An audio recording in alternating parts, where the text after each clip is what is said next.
बिस्मिल्लाहिर्रहमानिर्रहीम। अस्सलाम वालेकुम dear students and parents. Last video में हमने पहला चैप्टर स्टार्ट किया था और हम बाबर के हालात ज़िंदगी के बारे में डिस्कस कर रहे थे। आज इसी सिलसिले को आगे कंटिन्यू करेंगे। लास्ट वीडियो में हमने बाबर के पहले दौर को डिस्कस किया था, जिसमें उसने वस्ती एशिया में अपनी बादशाहत कायम करने के लिए जंगें की, मगर इसमें उसे कामयाबी ना हुई। आज इसके दूसरे दौर को डिस्कस करेंगे, जिसमें उसने हिंदुस्तान पर हमला करके वहाँ कामयाब सल्तनत कायम की। जी बच्चों, ज़हीरुद्दीन बाबर को हिंदुस्तान पर मुगलिया सल्तनत की बुनियाद रखने के लिए यहाँ के हुक्मरान इब्राहिम लोदी से एक खूनरेज़ जंग करना पड़ी। ये जंग पानीपत के मुकाम पर 1526 में लड़ी गई। इस वक्त इब्राहिम लोदी के लश्कर की तादाद 1 लाख थी। इसके पास 1000 जंग में हिस्सा लेने वाले हाथी भी थे, जबकि बाबर के लश्कर की तादाद सिर्फ 25,000 थी। मगर फिर भी बाबर को इस जंग में कामयाबी हुई। जंग में बाबर की कामयाबी की बड़ी वजह उसकी मुनज़्ज़म फ़ौज, तोप से बारूद फेंकने की टेक्नोलॉजी और उम्दा फ़ौजी हिकमत अमली थी। ज़हीरुद्दीन मोहम्मद बाबर को बरसगीर में जिस दूसरी बड़ी जंग से वास्ता पड़ा, इस जंग को जंग कनवाहा के नाम से जाना जाता है।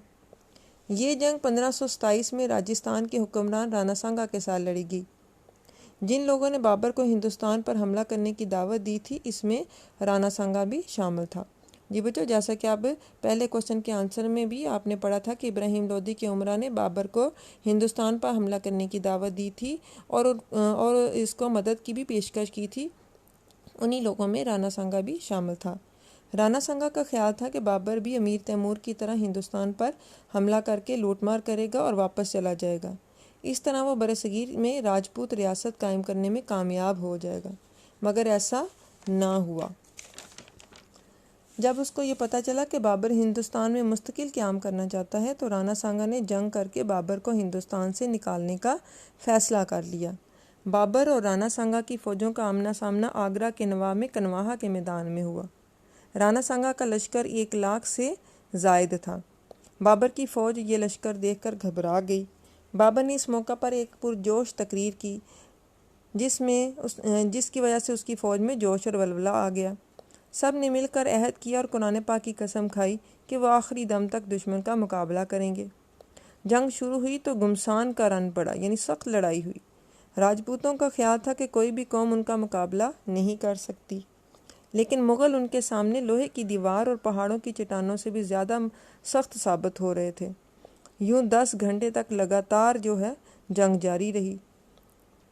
ये एक ऐसी जंग थी जिसमें राजपूत एक कदम पीछे हटने की बजाय मौत को तरजीह दे रहे थे, यानी वो भी एक बहादुर कौम थे, इसलिए वो पीछे नहीं हट रहे थे बल्कि मरने को तरजीह दे रहे थे।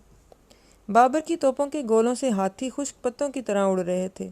आखिरकार सूरज गरूब होने तक राजपूतों को बदतरीन शिकस्त का सामना करना पड़ा। इस खूनरेज़ जंग के बाद कोई भी रियासत या ताकत बाबर का मुकाबला ना कर सकी। यूँ बाबर ने हिंदुस्तान में एक मजबूत मुगलिया सल्तनत की बुनियाद रखी। जी बच्चों, अब इसकी वफ़ात के बारे में थोड़ा सा डिस्कस करेंगे। कहा जाता है कि एक दफ़ा बाबर का बेटा हुमायूं सख्त बीमार हो गया। काफ़ी इलाज करवाया गया, मगर कोई अफाका ना हुआ। बाबर हमेशा हुमायूं के बारे में परेशान रहता। जब उसके बचने की कोई उम्मीद नज़र ना आई तो बाबर हुमायूं की सेहत के बारे में दुआ मांगते हुए कहने लगा, हुमायूं के लिए मुझसे कीमती चीज़ और क्या हो सकती है। लिहाजा मैं हुमायूं के लिए अपनी जान तक की कुर्बानी देने के लिए पेश करता हूँ। ए अल्लाह, तू इस कुर्बानी को कबूल फरमा। कहते हैं कि इस दुआ के बाद बाबर खुद तो बीमार हो गया, मगर हुमायूं बिल्कुल सेहतमंद हो गया। जब इसको ज़िंदा रहने की कोई उम्मीद ना रही तो उसने अपने बेटे हुमायूं को बुलाया और वसीयत की कि बेटा, तुम्हारे भाइयों को मैं तुम्हारी हिफाजत में छोड़ता हूँ। इनसे इखलास और मोहब्बत से पेश आना और सारी रियाया के साथ शफ़क़त का बर्ताव करना। इस वसीयत के बाद शहंशाह बाबर चारबाग के महल आगरा के करीब 26 दिसंबर 1530 को इंतकाल कर गया। इस वक्त इसकी उम्र सिर्फ 48 बरस थी। इस मुख्तसर सी उम्र में इसने 36 साल हुकूमत की। इस मुद्दत में 26 साल काबुल और 5 साल हिंदुस्तान में हुकूमत की। बाबर की लाश को उसकी वसीयत के मुताबिक काबुल पहुंचाया गया और उसके मुंतखब करदा मुकाम पर इसको दफन कर दिया गया। जी बच्चों, आज हमने बाबर के हालात ज़िंदगी के बारे में डिस्कस किया है आज इसके साथ ही आपने क्वेश्चन नंबर 2 जो है वो कॉपियों पे नोट डाउन करना है और उसको लर्न करना है, ठीक है। क्वेश्चन नंबर 2 का आंसर पेज नंबर 7 पर है। पेज नंबर 7 ओपन करें। जी बच्चों, क्वेश्चन नंबर 2 है कि राजपूतों और अफ़गानों के साथ बाबर की जंगों का हाल बयान करें, ठीक है। तो क्वेश्चन नंबर 2 का आंसर जो है वो पेज नंबर 7 पर है, ठीक है। ये पेज नंबर 7 पे इसका आंसर जो है वो मेंशन हुआ है, जैसे ऊपर जंग कनवाहा 1527 लिखी हुई है। तो ये जंग कनवाहा के बारे में अभी आपको मैंने जब इंट्रोडक्शन दिया था उसमें भी थोड़ा सा बताया था कि जो है वो जंग कनवाहा किसके दरमियान लड़ी गई थी, बाबर और राणा सांगा के दरमियान जो है वो लड़ी गई थी, ठीक है।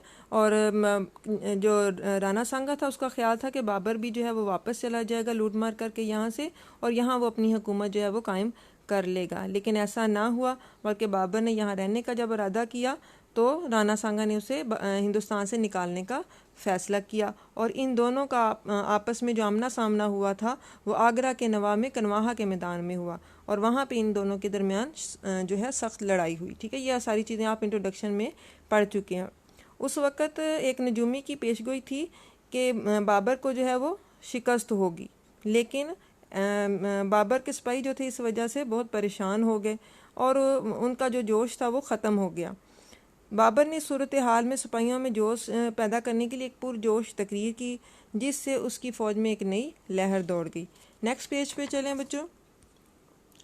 ये जो मेंशन किया हुआ है ये भी क्वेश्चन नंबर 2 के साथ ही आपने ऐड करना है, ठीक है, पेज नंबर 8 पर। इस तकरीर से फ़ौज में जोश और जज्बा पैदा हो गया और सब ने कुरान पाक की कसम खाई कि वो आखिरी दम तक लड़ेंगे। यूँ इनमें शदीद जंग हुई और आखिरकार राणा सांगा को शिकस्त हुई, और राणा सांगा जो था इस जंग में जो है वो गिरफ़्तार उसे कर लिया, भाग गया और बाद में उसे गिरफ़्तार करके मार दिया गया, ठीक है।